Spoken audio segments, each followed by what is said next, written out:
திருநீர் போட்டுக்கிறியா? பாருங்க, நான் உட்காந்து நான் என்னென்ன பண்ணனாலாம் நின்று பார்த்துன்னு இது விபதி ஏற்றத்தை பார்க்குது,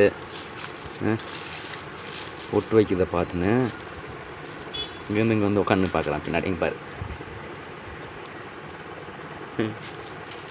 நான் சந்தனம் வைக்கிறதெல்லாம் பார்த்துன்னு உட்காந்துக்கிறான்.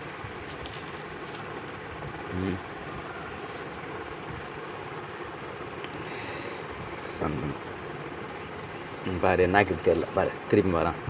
என்ன வேணும் உனக்கு?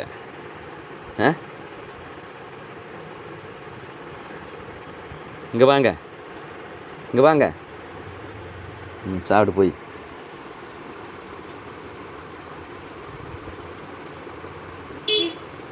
சாப்பிட்டு வா.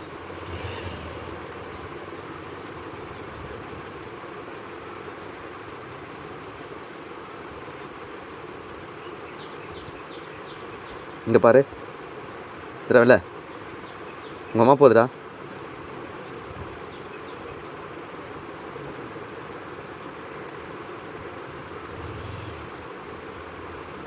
வேணாம் இங்கேப்பா, இங்கே வாங்க.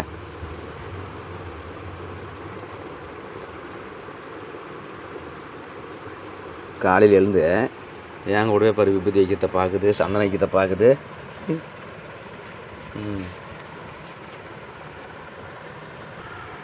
ஐய், வேணுமா உனக்கு? சந்தனம் வச்சுக்கிறியா?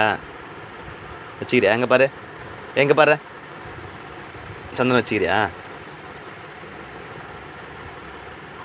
இங்கே பாருங்க, என்ன பாரு.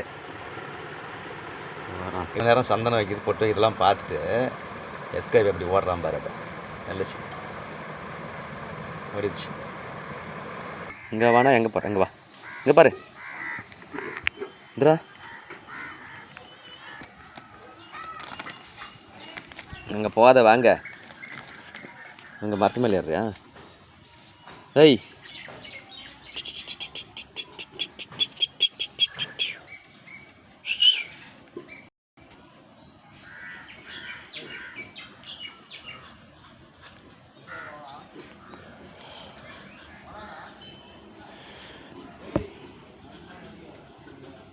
திருக்குறள் ஒரு குறள்மொழி சொல்கிறேன். ஹலோ மக்களே, அனைத்து நல்லுணக்கம், என் மனமார்ந்த வியாழக்கிழமை காலை வணக்கம். என்னவென்றால் இன்னைக்கு ஒரு குறள் சொல்கிறேன். மிளகு பொடியை தேனில் தூவி சாப்பிட்டு வந்தால் நினைவாற்றல் அதிகரிக்கும். சரிங்களா? பாருங்க, இது ஒரு பழமொழின்னு.